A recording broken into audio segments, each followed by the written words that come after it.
बताइए जरा, हम यहाँ पर आमदनी अठन्नी खर्चा रुपया चलाते रह गए और भारत का रुपया 2025 में एशिया का सबसे खराब परफॉर्म करने वाला करेंसी बन गया। हेडलाइंस चल रही है साहब कि डॉलर स्ट्रांग है इसलिए रुपया गिर गया। लेकिन मैं आपको एक बात साफ बता दूं कि इस बार कहानी पूरी तरह उल्टी है। आप इस बार अकेले डॉलर को विलन नहीं बता सकते। इस बार विलन खुद हम हैं, खुद हमारा रुपया है।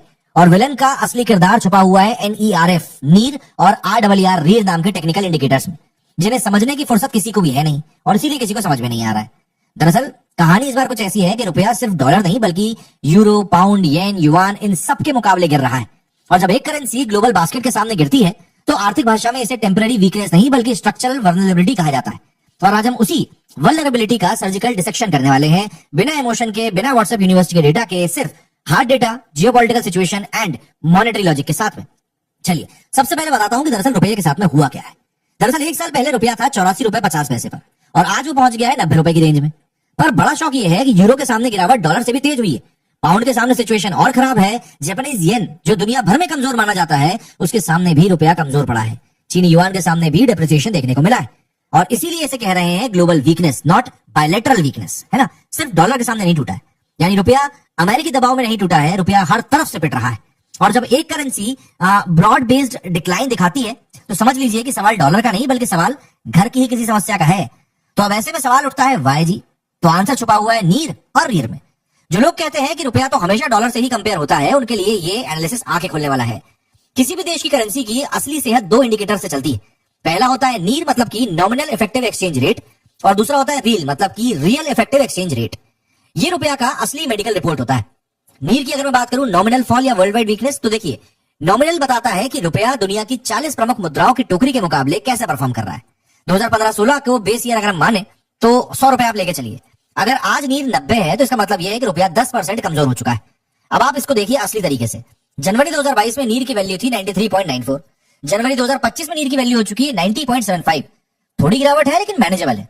लेकिन 2025 के 9वें महीने में नीर गिरकर पहुंच गया 84.58, यानी एक साल की गिरावट उतनी नहीं है, पर सिर्फ 9 महीने की गिरावट ने पूरे सिस्टम को हिला के रख दिया है। और ये फ्री फॉल, और मतलब फ्री फॉल जो है ना, ये पैनिक को भी कई तरीके से क्रिएट कर रहा है। अच्छा, डॉलर स्ट्रांग होने से इतना नहीं गिरता, ये सीधे सीधे रुपये की इंट्रिंसिक वीकनेस का एक मैसेज है जो हमारे सामने आया है। वहीं अगर हम बात करें अब रियल की, रीर की, तो नीर नॉमिनल कहानी बताता है लेकिन रीर असल दुनिया की कहानी को बयां कर रहा है। इन्फ्लेशन एडजस्टेड रियलिटी बताता है। रीर मेजर करता है कि भारत में इन्फ्लेशन वर्सेस बाकी दुनिया में इन्फ्लेशन, इन दोनों के बीच का कंपैरिजन ये मेजर करता है। अगर भारत में इन्फ्लेशन ज्यादा हो तो रुपया दिखने में स्ट्रांग हो सकता है पर असल में वीक होता है। अगर भारत में इन्फ्लेशन कम हो पर रुपया गिरता जाए तो रुपये की रियल वैल्यू जो है ना वो गिर रही है। अब आप शौक सुनिए, नवंबर 2024 में रीर की वैल्यू थी 108.06। रुपया एक तरीके से ओवर वैल्यूड था। 2025 में सिर्फ 11 महीनों में ही रीर की वैल्यू 97.47 आ गई, मतलब कि अब ये अंडर वैल्यू चला गया है। रीर का 100 से नीचे जाने का मतलब है कि रुपया अब सस्ते जोन में है। एक्सपोर्टर्स खुशी मना रहे हैं पर अर्थव्यवस्था का रिस्क जो है वो बढ़ गया है।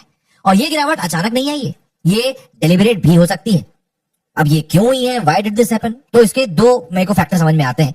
पहला है ग्लोबल प्रेशर, मतलब कि जियो इकोनॉमिक्स जो चल रहा है। दरअसल दुनिया में कई सारी करेंसीज इस समय मजबूत हुई हैं, जैसे कि British pound, euro, Swiss franc, and सबसे बड़ा पुश आया है चाइनीज युआन और जापानीज येन के रिवाइवल से। जब दुनिया बदल रही है और रुपया हर करेंसी के सामने गिर रहा है तो सबको साफ पता चलता है कि ये बस एक इंडिया स्पेसिफिक वीकनेस है, दुनिया के इससे कोई लेना देना नहीं है। अच्छा, दूसरा है डोमेस्टिक कॉजेस, जो कि सबसे ज्यादा क्रिटिकल भी है।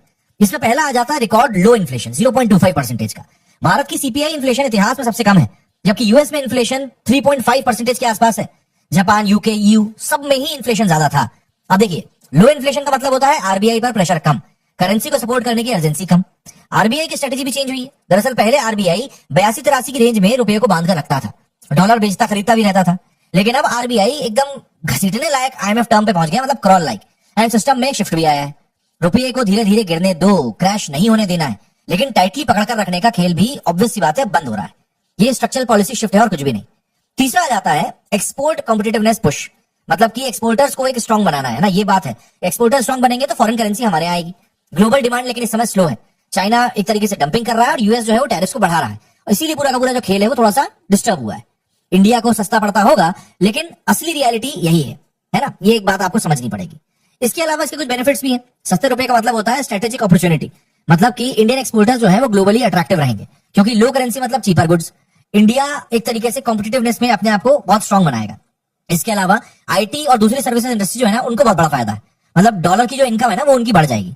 अपार्ट फ्रॉम दैट मैन्युफैक्चरिंग की सत्ता भी बढ़ती है। दरअसल मेक इन इंडिया और पीएलआई स्कीम्स को पुश मिलेगा। चौथा पॉइंट आ जाता है ग्लोबल मार्केट शेयर कैप्चर करने का भी मौका है। कमजोर रुपये का मतलब होता है एग्रेसिव प्राइसिंग और इसका मतलब होता है ट्रेड बैटलफील्ड में फायदा। मतलब आप कम पैसे में चीजों को बेच सकते हो, लेकिन इसका मतलब ये नहीं है कि सिर्फ फायदा ही है, इसका रिस्क भी है। सस्ता रुपया आपकी इकोनॉमी को सबसे बड़ा दीमक के तौर पर कमजोर करता है, जिससे फॉरेन इन्वेस्टर्स जो है वो आपके यहाँ पैसा लगाने से डरेंगे, क्योंकि अनस्टेबल करेंसी का मतलब होता है इन्वेस्टमेंट वॉलेटिलिटी होना और इक्विटी का प्रेशर बढ़ना। इसके अलावा इंपोर्ट्स जो है वो महंगे हो जाएंगे, जैसे क्रूड ऑयल्स हो गया, इलेक्ट्रॉनिक्स हो गया, फार्मा इनपुट्स हो गए, सबकी कीमत बढ़ेगी। Apart from that long term liabilities भी एक्सपेंसिव होंगी, जैसे फॉरेन डेप्ट रीपेमेंट जो है उसका कॉस्ट बढ़ जाएगा। जैसे मान के चलो आपको पहले $100 की उधारी चुकाने के लिए 80 रुपए देने पड़ रहे थे, अब आपको 90 रुपए देने पड़ेंगे। तो ये कुछ एक रिस्क भी है, जैसे एक बैलेंस ऑफ पेमेंट का ही प्रेशर रहेगा। अगर गिरावट अनकंट्रोल्ड हुई तो पूरी मैक्रो स्टेबिलिटी हिल जाती है। मतलब लोग फिर सोचते हैं ना कि यार मजबूत होगा तो दे देंगे, मजबूत होगा तो दे देंगे, चक्कर में उधार बढ़ता जाता है। इसके अलावा हाउस होल्ड पेन भी बढ़ेगा, जैसे इंपोर्टेड प्रोडक्ट जो होंगे ना वो महंगे होंगे, फ्यूल्स महंगा होगा, हेल्थ केयर कॉस्ट महंगा होगा, इंडायरेक्ट इन्फ्लेशन लगेगा। अब देखिए फ्यूल्स के महंगे होने का मतलब क्या है कि ट्रांसपोर्ट महंगा हो जाएगा। ट्रांसपोर्ट जहां से माल आना जाना पूरा होता है उस पूरा महंगा होगा, तो उसका असर पूरे इकोसिस्टम के ऊपर पड़ता है, सिर्फ एक चीज के ऊपर नहीं। तो अब समझ लेते हैं भैया कि क्या ये क्राइसिस है या फिर डेलिबरेट स्ट्रेटेजी है। देखिए क्रिस्टल क्लियर बात बताता हूं कि 100% क्राइसिस नहीं है, लेकिन ये 100% नॉर्मल भी नहीं है। ये 50% मार्केट रियलिटी है और 50% आरबीआई गवर्नमेंट की स्ट्रेटेजिक चॉइस है। भारत एक्सपोर्ट पावर बनने की कोशिश कर रहा है, इसके लिए अंडर वैल्यूड करेंसी उसको एक हथियार की तरह लग रही है। जापान, चाइना, साउथ कोरिया ने यही किया था, पर फर्क यह है कि उन देशों ने करेंसी गिराते हुए डोमेस्टिक कैपेसिटी मतलब कि R&D, supply chain, trade leverage, इन सबको पैरेलली ग्रो करने का काम किया था।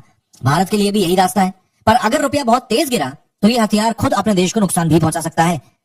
अगर बात करें फ्यूचर की कि रुपया कहां तक जा सकता है, तो डेटा और ग्लोबल क्यूज देखकर जो सिनेरियो समझ में आते हैं वो दो हैं। पहला सिनेरियो है कंट्रोल डिक्लाइन का, जो कि मोस्ट लाइकली लग रहा है। आरबीआई धीरे धीरे इसको गिरने देगा, अभी 90 के आसपास है, हो सकता है 95 तक चले जाए। एक्सपोर्टर्स इससे खुश होंगे, इंपोर्टर्स टेंशन में आएंगे, इन्फ्लेशन जो रहेगा वो मैनेजेबल रहेगा। दूसरा सिनेरियो है शॉक डिक्लाइन, जिससे कि ग्लोबल इवेंट्स जो है ना वो एक्सप्लोड हो जाएंगे, जैसे यूएस में रिसेशन, चाइना डंपिंग एस्केलेट होना, ऑयल प्राइसेस स्पाइक होना, वॉर एस्केलेशन होना। तो ऐसे में रुपया 9500 की तरफ भी जा सकता है, लेकिन ये पैनिक नहीं बल्कि प्योर मैक्रो इकोनॉमिक पॉसिबिलिटी है, आप इसको मान के चलिए। और स्ट्रेटेजिक गाइडेंस की अगर बात करूं तो सरकार को क्या करना चाहिए, तो देखिए आरबीआई को वोलेटिलिटी कंट्रोल करना चाहिए, लेवल नहीं। स्टेबिलिटी मैटर करती है एग्जैक्ट प्राइस से भी ज्यादा। इसके अलावा एक्सपोर्ट मशीनरी को बिल्ड करने का क्राइम है। चीप रुपया तभी ताकत है जब इंडस्ट्री रेडी रहे, पता चल रहा है वहां पे रुपया चीप हो गया और आप कोई चीज सप्लाई नहीं कर पा रहे।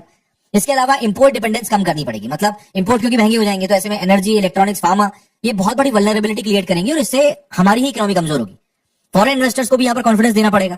मतलब स्टेबल रूल का मतलब होता है कि भाई एक प्रेडिक्टेबल टैक्सेशन रहता है और इंस्टीट्यूशन स्ट्रांग रहते हैं, तो ऐसे में फॉरेन इन्वेस्टर्स थोड़ा सा डरते हैं जब पैसा ऊपर नीचे होता है। तो इसके अलावा सप्लाई चेन रेजिलियंस को भी आपको स्ट्रांग करना पड़ेगा, ग्लोबल शॉक से बचने की कैपेसिटी आपको बनानी पड़ेगी। अब देखिए सबसे बड़ा सवाल बस यही है कि 89-90 रुपये पर डॉलर सिर्फ एक नंबर नहीं बल्कि एक मैसेज दे रहा है कि भारत आर्थिक बैटलफील्ड में अगला कदम क्या उठाने वाला है।